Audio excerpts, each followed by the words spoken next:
ठीक आहे. तर हा आता थेरमचं नाव भले वेगळं वाटत असेल पण सेम कॉन्सेप्ट आहे, सेम डिव्हिजनची कॉन्सेप्ट आहे. पण यावेळी काय होतंय, दोन कॉर्ड नाही आहेत, यावेळी एक टँजंट आहे आणि एक सेकंड आहे.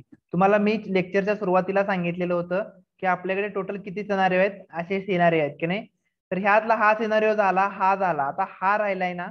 याच्यावरचा आपण थेरम पाहिला, टँजंट सेकंड थेरम. त्या थेरम मध्ये आपण काय पाहत होतो, तर सेकंड आणि टँजंटच्या मध्ये झालेला अँगल हा आपल्याला कुठून मिळतो हे आपण पाहिलं टँजंट सेकंड थेरम मध्ये, टँजंट सेकंड थेरम मध्ये. आता आपण हाच सेम सिनारिओ आहे जिथे टँजंट आणि सेकंड इंटरसेक्ट होते at a point on the circle. But यावेळी आपण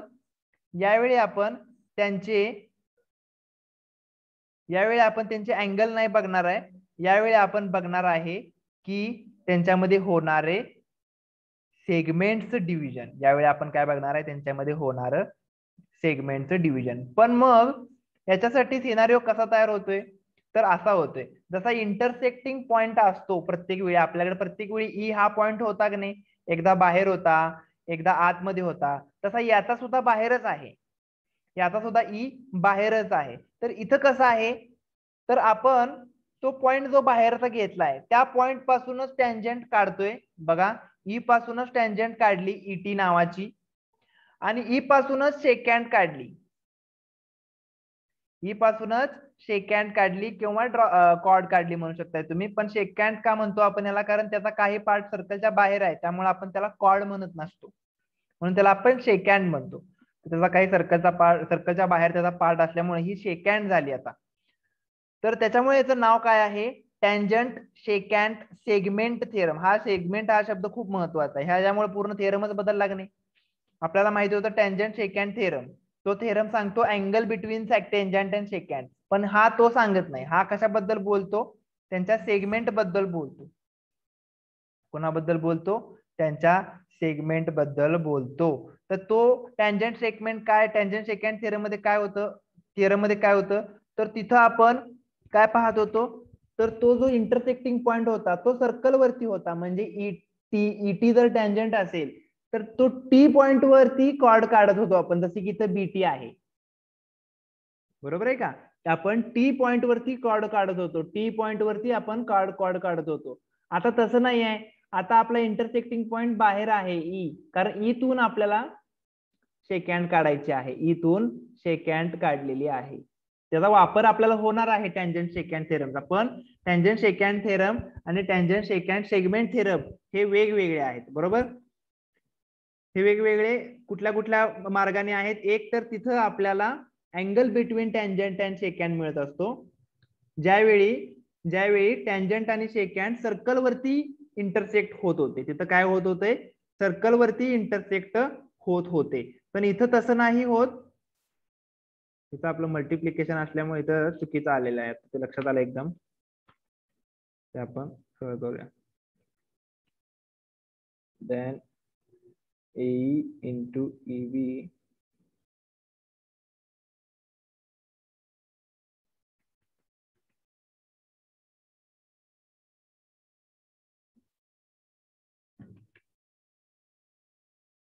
okay.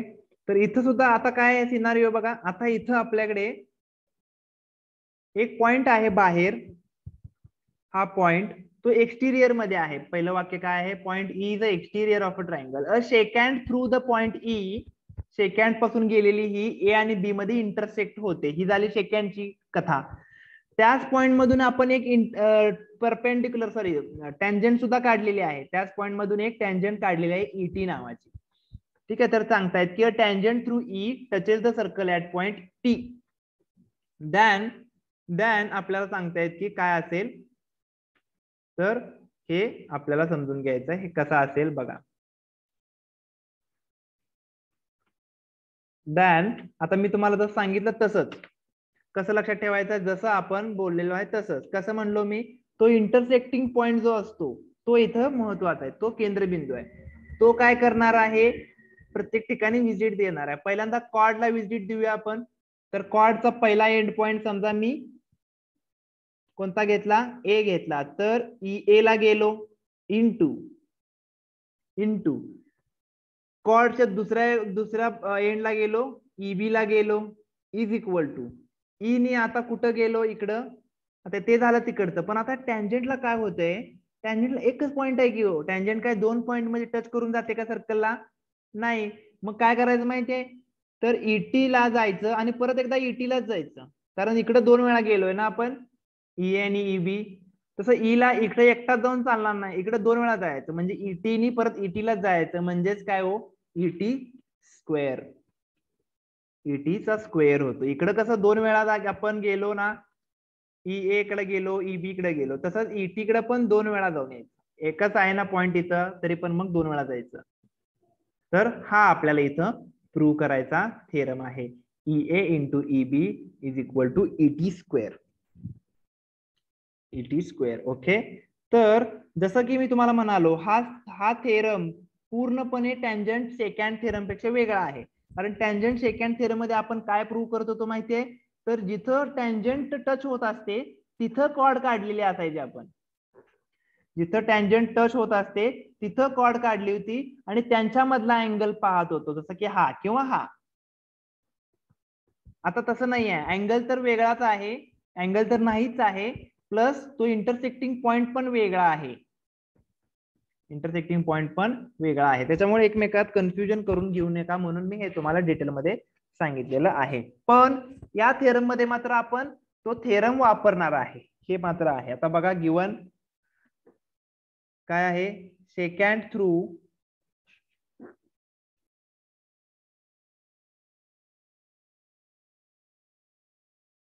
point E intersects the circle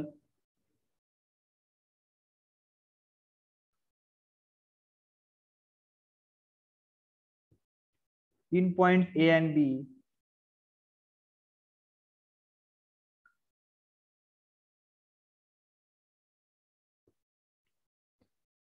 तसंच tangent drawn through E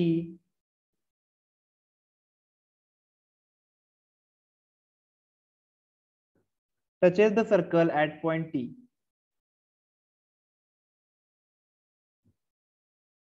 बरोबर, दोन्हींची माहिती आपण दिलेली आहे. Touches the circle in point T.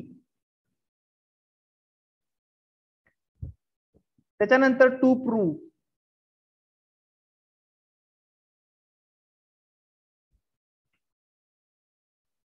जसं तुम्हाला म्हणालो मी, त्या सेगमेंट पासून काय करायचं? एकदा ए कडे जाऊया, पुन्हा एकदा बी कडे जाऊया.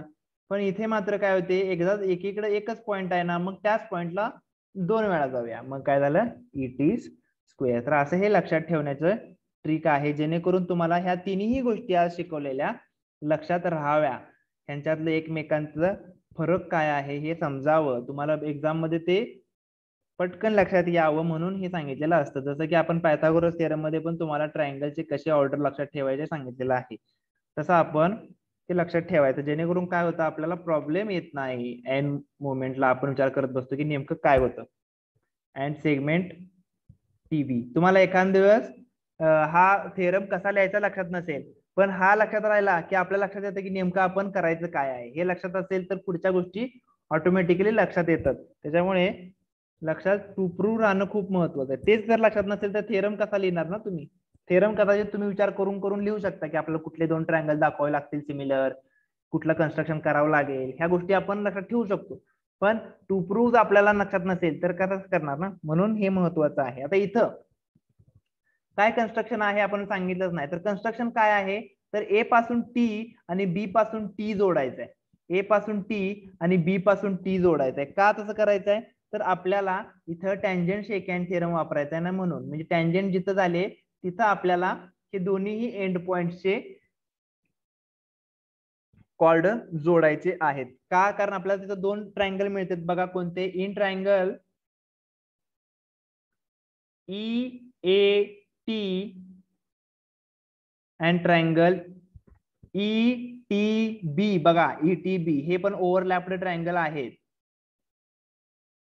एक तर हा आहे ई ए टी आणि दुसरा जो आहे तो ई पासूनच आहे, पण हा पूर्ण आहे ईटीबी पूर्ण ट्रायंगल, कारण त्याच्यामध्ये ई तर कॉमन अँगल आहे, त्याचा तो एक तर आपल्याला फायदा आहे. आणि दुसरा अँगल जो आहे तो बघायचा आहे आपल्याला, तो याच्यामधला सगळ्यात महत्वाचा. कॉमन अँगल पर्यंत लिहून घेऊया आपण. कॉमन अँगल आहे एईटी आणि बीटीई बीईटी, हे काय आहेत कॉमन आहे, कारण ई अँगल आहे तो दोन्हीकडं आहे.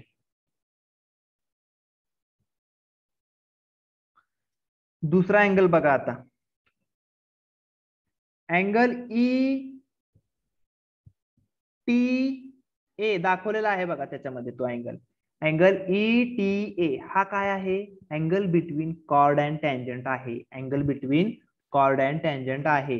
Angle between chord and tangent आहे. कुठली कॉर्ड, एटी ही कॉर्ड, टँजंट ईटी ही कॉर्ड, एटी ही कॉर्ड आणि ईटी ही कॉर्ड. तर ह्याचं काय असतं, ह्याचं आपल्याला माप कुठे मिळतं, त्याच्या अपोजिट अँगल मध्ये झालेल्या, बघा त्याच्या अपोजिट आर्क मध्ये झालेल्या, अपोजिट आर्क कुठला हो, तर हा अल्टरनेट स्टेटमेंट सांगितलं की नाही तुम्हाला मी. अल्टरनेट स्टेटमेंट काय असतं, पहिल्यांदा ओरिजिनल स्टेटमेंट समजावतो म्हणजे तुम्हाला अल्टरनेट स्टेटमेंट. ओरिजिनल स्टेटमेंट काय आहे, तर हा जो अँगल आहे एटीई, या अँगलचं मेजरमेंट त्यांनी केलेल्या इंटरसेप्ट, त्याने काय केलाय, हा आर्क एटी हा इंटरसेप्ट केलाय त्याच्या निम्मा असतं. आणि याचं मेजरमेंट, याच्या निम्म मेजरमेंट इथं सुद्धा मिळतं आपल्याला, कारण त्यांनी त्याच्या जो अँगल आहे त्यांनी इंटरसेप्ट केलेला आर्क एटी सुद्धा आहे. म्हणजे एबीटी जो आहे हा काय आहे, एटीई बरोबर इक्वल आहे. आपलं अल्टरनेट स्टेटमेंट सांगतं. आपण अल्टरनेट स्टेटमेंट मध्ये बघितलं ना काल, व्यवस्थित त्याच्यावर चर्चा केली आपण. तर एटीई जो असतो तो त्याच्या अपोजिट आर्क मध्ये इन्स्क्राइब्ड झालेल्या अँगल बरोबर असतो. म्हणजे ईटीए इज इक्वल टू किंवा कॉन्ग्रंट टू कोणता असणार आहे, एबीटी. एबीटी राईट, म्हणजे त्याला आपण काय म्हणतो, टँजंट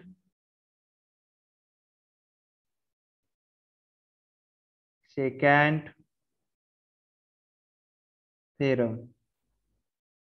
तर ह्यामध्ये फक्त आपण काय करायचं आहे, ईटीए ला असं ठेवून फक्त या एबीटी ला मी ईबीटी लिहितो, कारण का मला त्या ट्रायंगल मध्ये ईबीटी अँगल आहे माझा म्हणून, बाकी काही नाही. एबीटी ला मी फक्त ईबीटी लिहिलं, बाकी काही नाही. हे दोन अँगल का सेम झाले कळालं का, alternate angles in alternate segment आहेत ते. हे जेव्हा सेगमेंट आहे कॉर्ड न झालेला, तो कुठे मिळत असतो,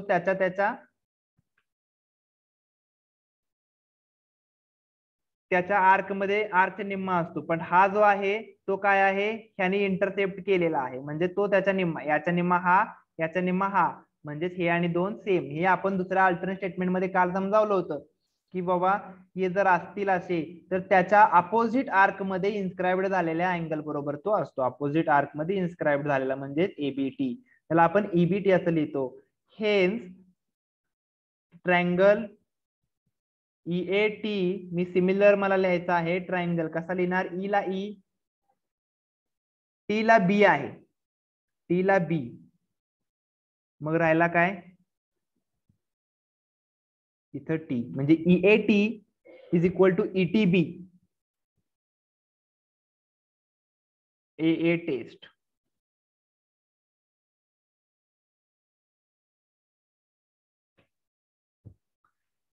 आता नेहमीप्रमाणे त्याचे corresponding side, EA upon ET is equal to AT upon TB is equal to ET upon EB. आता मधल्याची मला गरज नाही, मला फक्त हे दोन पाहिजेत, त्या दोघांचीच गरज आहे. त्या मधल्याला काय नको मी घेत, मग दोघच लिहितो फक्त, EA upon ET is equal to ET upon EB. त्याच्या पुढे reason, corresponding sides of similar triangles. मग काय होते बघा, ईबी इकडच्या साईडला येऊन त्याचं होईल मल्टिप्लिकेशन, आणि ईटी इंटू ईटी म्हणजेच EA into EB is equal to ET चा स्क्वेअर. हा आपल्याला थिअरम लिहिता येईल. प्रत्येक वेळी ए टेस्टच आलेली आहे, प्रत्येक वेळी ए टेस्टच आलेली आहे. वरच्या दोन अँगल मध्ये पण सगळीकडे पहिला अँगल हा पहिल्या वरच्या दोन थिअरम मध्ये पण पहिला अँगल हा कॉमनच आहे सगळीकडे. इथं पण कॉमन आहे, इथं पण कॉमन आहे, इथं फक्त व्हर्टिकली अपोजिट आहे, राईट. पण दुसरा अँगल मात्र सगळीकडे बदलला. इथं angle inscribed in same arc आहे, इथे सुद्धा angle inscribed in same arc आहे. इथे मात्र टँजंट सेकंड थिअरम आहे. त्यानुसार आपण अँगल मधलं रिलेशन सांगत असतोय.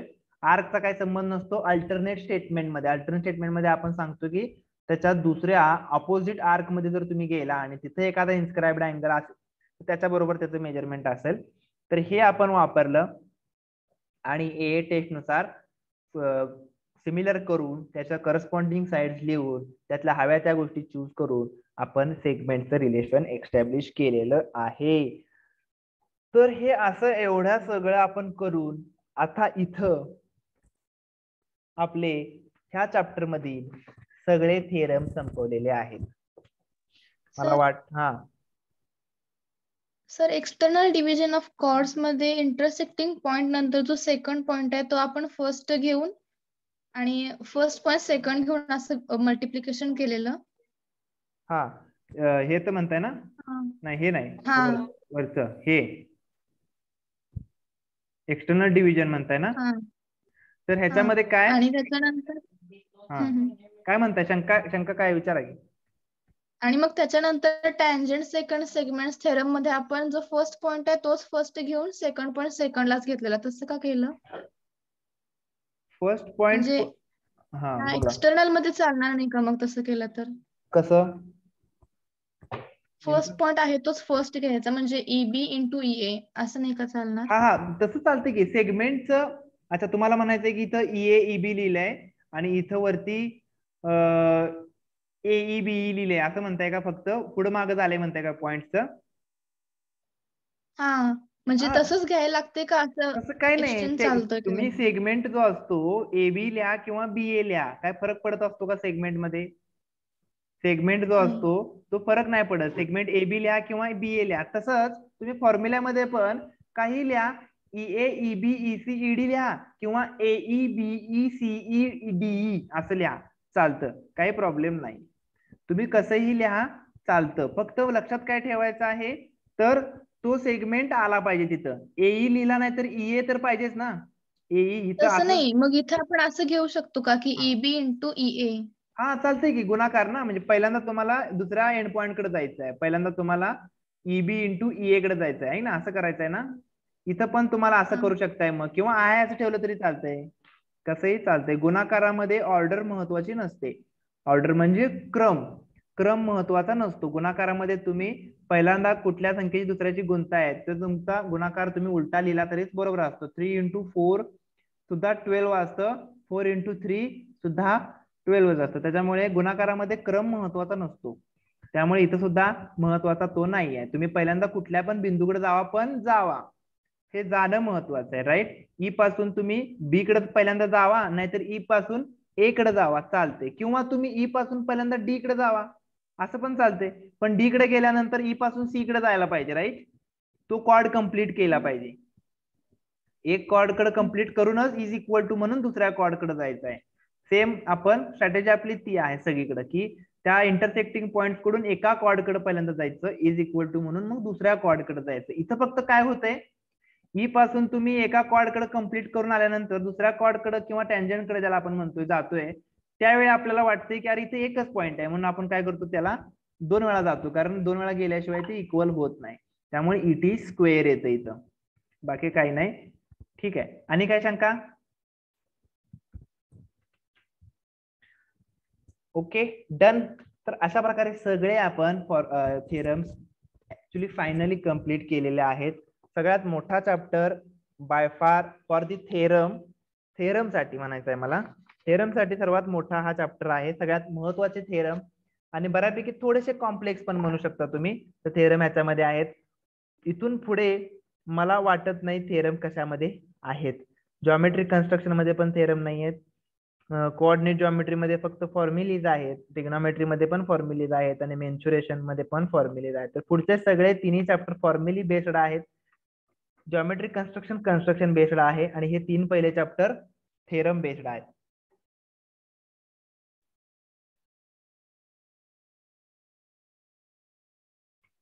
इटी स्क्वेअर, इथं इटी स्क्वेअर आलं ना, कारण इकडनं आपण ई पासून ए कडे गेलो, ई पासून बी कडे गेलो, दोनदा गेलो ना इकडे कॉर्ड कडे आपण दोनदा गेलो की नाही या कॉर्ड कडे, पण टँजंट कडे एकदा नाही जायचं, टँजंट कडे पण दोनदाच जायचं, म्हणजे ई पासून टी कडे दोनदा जाऊन यायचं, म्हणून इथे इटी स्क्वेअर आलंय असं म्हणालो मी. समजलं? तिन्ही थेरम मध्ये ही साम्यता आहे. साम्यता आपण ओळखली की लक्षात ठेवायला आपला कुठला पण थेरम द्या, मग प्रॉब्लेम येत नाही. कुठलाही थेरम दिला की मग आपल्याला लिहिता येतो. तर ही अशा प्रकारे ट्रिक्स अँड टिप्स लक्षात ठेवून लक्षात अभ्यास करायचा, मग त्याच्यामध्ये आवड पण राहते आणि एकदा तुमच्या लक्षात राहिले की मग तुमच्या गणित सोडवताना पण तुमच्या लक्षात येईल की अरे हे आपल्याला सोपं वाटायला चालू झालेलं आहे. तर एवढे सगळे थेरम आपण केलेले आहेत. त्या थेरमला समजून घेऊन व्यवस्थित स्वतः लिहायला शिका. मग तुम्हाला ह्या पार्ट 2 मधला सर्कल जो आहे ना ऍटलिस्ट 25% असतो. 25% वेटेज त्याला देतातच, कारण तो चॅप्टरच एवढा महत्वाचा आहे की इथून पुढे सुद्धा तुम्ही जर जिथे जाल तर हे कन्सेप्ट कधी विसरायचे नाही आहेत. कन्सेप्ट खूप महत्वाचे आहेत आणि तुम्हाला क्राऊड मध्ये आउटस्टँड करायला मदत करतात. क्राऊड मध्ये तुम्हाला जर वेगळं दिसायचं असेल तर हे कन्सेप्ट ज्याच्या लक्षात असतील, पुढे तुम्ही कॉम्पिटिटिव्हला जाल, स्पर्धा परीक्षा देताल, त्यावेळी तुमच्या लक्षात येईल की तिथं पण हेच आहे. मग तुमच्या तिथं गेल्यानंतर लक्षात आलं की अरे हे आपण तर शिकलोय. बऱ्याचशा विद्यार्थ्यांना ते तिथे गेल्यानंतर समजत नाही हे नेमकं कुठून आलं, काय आलं. तर हे इथं त्याचं मूळ असतं 10वीत, तिथं दुर्लक्ष केलेलं असतं, कस तरी पुढे ढकललेलं असतं, म्हणून ते तिथं गेल्यानंतर अवघड जातं. इथं सगळ्या कन्सेप्ट क्लिअर करून घ्यायचे, एक अर्धी निम्मी 0.2 कन्सेप्ट सुद्धा अजिबात वाऱ्यावर सोडायचे नाही. असं कुठलंही रिझन नसतं, असं कुठलंही थेरम किंवा असं कुठलंही वाक्य नसतं की त्याला कारण नसतं. का लिहिलंय हे त्याचं कारण असतंच. उगाचच कुठलीच गोष्ट लिहिली जात नाही मॅथमॅटिक्स मध्ये. त्यामुळे ते कारण शोधायचं, मग आपलं काम पण पूर्णत्वाला जातं. ठीक आहे, तर आपण ह्याच्यावरची काही सॉल्व्ड एक्झाम्पल्स पाहूया, मग आपण पुढे जाऊया. सॉल्व्ड एक्झाम्पल्स आहेत का इथपर्यंत आपण जे शिकलोय ते इथं सारांश रूपात लिहिलेलं आहे त्यांनी तिन्ही गोष्टी. तर सॉल्व्ड एक्झाम्पल, आता ज्यावेळी तुम्हाला सेगमेंट बाबत बोलतील, असं काढून सेगमेंट बाबत बोलतील, त्यावेळी हे शेवटचे 3 थेरम तुमच्या लक्षात येणार आहेत, त्याचा तुम्हाला फायदा होणार आहे. इथं बघा, इथं मला टँजंट एक दिसते, एक सेकंड दिसते, मग मला लक्षात आलं पाहिजे सगळ्यात शेवटचा थेरम ज्याच्यामध्ये ही गोष्ट होते. हे असून एक बाहेरून एक पॉइंट आलाय, बाहेरून एक पॉइंट पासून काय करतोय आपण, एक टँजंट काढले आणि एक काय काढले, सेकंड काढले. असं फक्त एकाच सिनारिओ मध्ये आहे शेवटच्या थेरम मध्ये, असं फक्त एकाच ठिकाणी होतंय. तर तो थेरम आपल्याला इथं लक्षात आला पाहिजे. बघा इथं पण कसं फॉर्म्युला कसा लिहायचा, आता इथं वेगवेगळी नावं असणार ना, मग त्यासाठी मग आपण थेरम पाठ करून उपयोग नसतोय. आपली आयडिया आपल्या लक्षात असली की आता इथं लिहायला काय प्रॉब्लेम आहे का आपल्याला, बघा बघू. आता इथं कुठून लिहायचं, पी पासून लिहायचं. कुठं जायचं, पी पासून तुम्ही कुठेही जावा, कुठं जाणार आहे पहिल्यांदा सेकंड कडे जात असाल जावा, पी पासून क्यू, पी पासून आर, म्हणजे P Q into P R. बघा इथं P Q into P R लिहिलंय. आता परत टँजंट कडे जायचंय, पण जायला लागणार 2 वेळा, कारण इथे एकच पॉइंट असतो, म्हणून पी एस स्क्वेअर. बघा लक्षात ठेवायला किती सोपं झालं. तर याच्यामध्ये सिम्पली व्हॅल्यू पुट करायचं आहे, याच्यामध्ये काय अवघड आहे का. इथं आता इथं बघा कॉर्ड आतमध्ये इंटरसेक्ट झालेत, असा सिनारिओ 2 वेळा येतो, असं 2 वेळा होतं. पण एका सिनारिओ मध्ये अँगल बाबत चर्चा केलेली आहे आपण, अँगल बिटवीन देम, म्हणजे अँगल एम पी एस किंवा अँगल एम पी आर असा असेल तर ती त्या फॉर्म्युल्याचा उपयोग करावा लागेल अँगल वाले. त्याला रिझन काय द्यायचं, angle between chords intersecting internally, असं रिझन असेल त्याचं. आणि इथं काय असेल, chords intersecting internal division of chords by theorem on intersecting chord लिहिलंय यांनी, पण आपण लिहिताना काय लिहायचं, by theorem on internal division of chords, किंवा एक्सटर्नल असेल तर एक्सटर्नल डिव्हिजन काय असेल ते. इथं लक्षात, इथं बघा आता, आता इथं मला काय कुठला थेरम वापरायचा आहे ते ह्याच्यावरून कळते ना. इथं साईडच्या बाबत चर्चा चालली, साइड्स म्हणजे लेंथच्या बाबतीत, सेगमेंटच्या बाबतीत चर्चा चालली. PR ची लेंथ दिली आहे, PS MN दिले, काय असेल तर दिले ते व्यवस्थित लक्षात ठेवून बघायचं. कुणाची लेंथ निम्मी दिलेली असते, पूर्ण दिलेली असतं, ती गरजेप्रमाणे आपल्याला कॅल्क्युलेट करावी लागत असते. तर ती कॅल्क्युलेट करायची आणि फाइंड आउट करायचं आहे. फॉर्म्युला कसा येईल? P पासून M, P पासून N, P पासून R, P पासून S, हे फॉर्म्युला लिहिलेलं आहे. आता याच्यामध्ये काय होतंय, PR आपल्याला दिलेला आहे, ठीक आहे, PS दिलाय, त्यांचं काय प्रॉब्लेम नाही.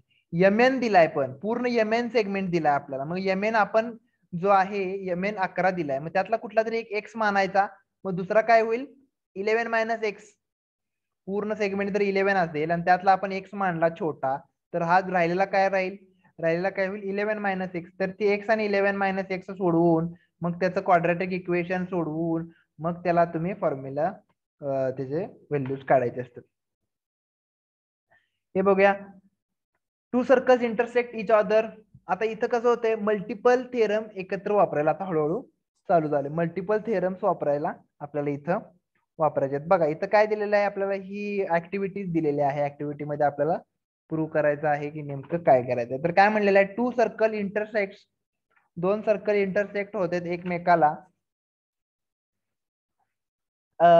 Each other in point X and Y. X and Y ही काय आहे, त्या दोन्ही सर्कलची काय आहे, शेकँट आहे. काळजीपूर्वक बघायचं, दोन्ही सर्कलची ती काय आहे, शेकँट आहे XY. कारण X आणि Y हे काय दोन्ही पॉइंट्स ते सर्कल वरतीच आहेत, त्याच्यामुळे ती काय आहे, त्यांची शेकँट आहे. त्याच्यानंतर आपल्याला सांगितलेला tangent drawn from point M. त्या M पासून P ही टँजंट ह्या सर्कलसाठी काढली आहे आणि MQ ही दुसऱ्या सर्कलसाठी काढली आहे, बरोबर. तर ह्या दोन्ही सर्कलसाठी आपण काय केले, टँजंट काढलेली आहे. तर आपल्याला सांगितलेलं आहे टँजंट फ्रॉम टचेस सर्कल, तर prove that PM is equal to QM. PM is equal to QM हे प्रूव्ह करायचं आहे. PM is equal to QM. आता याच्यामध्ये काय करायला लागते, दोन वेळा तो थेरम वापरावा लागतोय. कसा, लाईन MX ही कॉमन टँजंट आहे म्हणून सांगितलेलं आहे, ठीक आहे. कॉमन शेकँट आहे, तर कॉमन शेकँट लिहिलं पाहिजे. तर त्याच्यानंतर त्याच्यामुळे काय, PM इज इक्वल टू काय येईल, PM square is equal to MY into MEX. बघा बरोबर आहे की नाही, हे काय आलं, हे काय आलं, नावं फक्त बदलायला लागलीत, नावं फक्त बदलतायत, आयडिया सेमच आहे. आयडिया आपण जे शिकलो तीच आयडिया आहे. काय, इंटरसेक्टिंग पॉईंट जो आहे तिथून पहिल्यांदा कुठं जायचंय, तुम्ही इकडे जाणार असा दोन वेळा जावा, MP into PM, MP into MP म्हणजे MP स्क्वेअर, हे लिहिलंय बघा इथे MP स्क्वेअर. त्याच्यानंतर इकडे जायचंय आपल्याला MY एका एंड पॉइंट कडे आणि दुसऱ्यांदा MX कडे, म्हणजे MY इंटू MX. हे झालं हे असं. पण होतंय काय, हेच सेम इकडं पण घडतंय हो. इकडं काय होतंय, MQ फक्त आहे पण इकडचं सेमच आहे की, MY आणि MX आहे, म्हणजे इथं सुद्धा तेच आहे. इथं फक्त काय होतंय, MQ आहे आणि इथं MY आणि MX आहे. इथे काय बदलणार आहे का, कारण टँजंट सेकंड तीच आहे. MQ square is equal to MY into MX होते, म्हणजे तिथे राईट हँड हाईट सेम असेल तर लेफ्ट हँड साइड पण सेम असणार आहे. म्हणूनच आपण म्हणू शकतो की PM is equal to QM पण असणार आहे. म्हणजे मोर दॅन वन्स पण तुम्हाला वापरावं लागतील हे theorems. Example number 4, PQ diameter आहे, R is any point on the circle, RS हा परपेंडिक्युलर काढलेला आहे. Okay, prove that SR is the geometric mean of PS and SQ. आता हे वेगवेगळे शब्द काढून तुम्हाला कन्फ्युज करायचा प्रयत्न केलेला आहे. जॉमेट्रिक मीन काय असतो, जो जॉमेट्रिक मीन असतो आपण शिकलोय पायथागोरस थेरम मध्ये, जो जॉमेट्रिक मीन असतो त्याचा स्क्वेअर करायचा असतो आणि बाकीच्या गुणाकार करायचा PS इंटू. तर हे आपल्याला प्रूव्ह करायचं जे की इथं लिहिलेलं आहे. तर सेम गोष्ट आहे जसं की आपण आता पण प्रूव्ह केलेली आहे, तसंच वापरायचं आहे. बघा इथं आपण फक्त ही कॉर्ड कंप्लीट केली, TS काढून, ही RS ही निम्मीच कॉर्ड आहे पुढे काढून कंप्लीट केलेली आहे. मग आपल्याला नेहमीप्रमाणे काय करायचं आहे, RS आणि TS हे शो दॅट कंप्लीट करून रिझल्ट लिहायचा. आता हे आपण कंप्लीट केलं पाहिजे, पण आपल्याला आता आम्हाला लाईट लावून येऊ दे, एक मिनिट, लाईट गेली.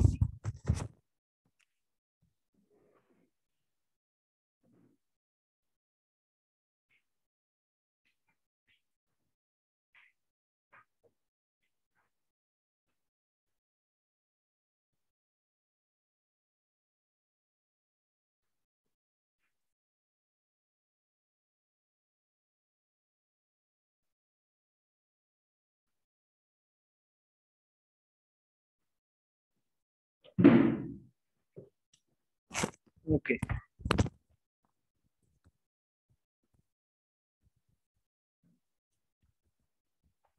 तर आपल्याला काय करायचं आहे याच्यामध्ये प्रूफ लिहायचा आहे with the help of following steps. पहिल्यांदा ड्रॉ आरएस काढा जी की इंटरसेक्ट करते टी ला. Then show that R S is equal to T S. आता R S is equal to T S कसं दाखवणार हो तुम्ही, तर त्यासाठी मला दाखवले पाहिजे तो राईट अँगल आहे आणि त्याचा तो पहिल्यांदा मला काय केलं पाहिजे, ह्या दोन लाईन जोडल्या पाहिजेत.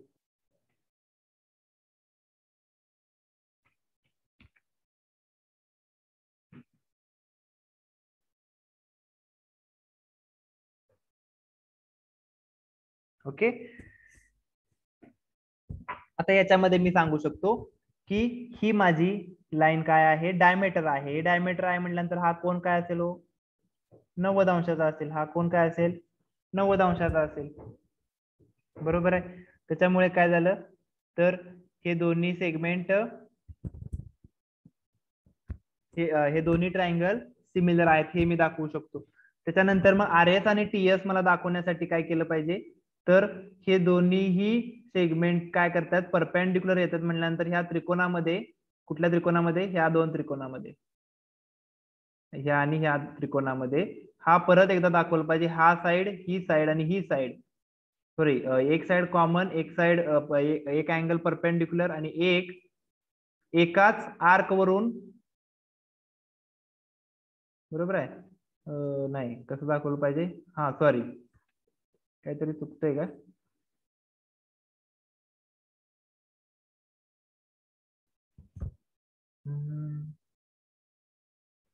पी आर क्यू 90 डिग्री आहे तर सिमिलर दाखवता येतील आपल्याला, राईट. त्याचा काही गरजच नाही आपल्याला हे दाखवण्यासाठी, हे आर एस टी एस दाखवायची काही गरजच नाही. हे आपल्याला डायरेक्टली प्रूव्ह करता येईल. कसं की आपण जसं मी म्हणाल तुम्हाला हे दोन ट्रायंगल सिमिलर दाखवायचे. बरोबर आहे. हे दोन सिमिलर दाखवल्यानंतर काय कसे दाखवणार सिमिलर, एक अँगल 90 अंशाचा आहे. बरोबर, एक अँगल 90 अंशाचा आहे आणि त्यांची हायपोटेनियस सेम आहे आणि कुठले तरी कॉर्ड सेम करतेत का, अँगल ही कॉर्ड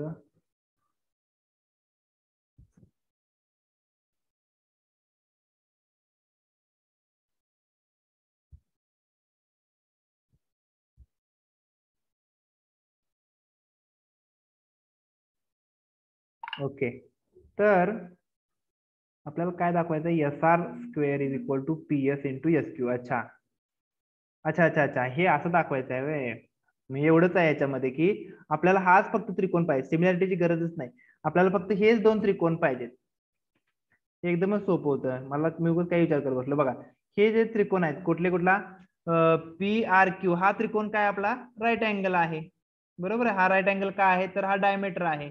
त्याच्यामध्ये राईट अँगल मध्ये आपण ज्यावेळी हायपोटेनियस वरती परपेंडिक्युलर काढतो, बरोबर आहे, राईट अँगल मध्ये ज्यावेळी हायपोटेनियस वरती आपण परपेंडिक्युलर काढतो त्यावेळी आपल्याला जॉमेट्रिक मीनचा फॉर्म्युला वापरता येतोच की.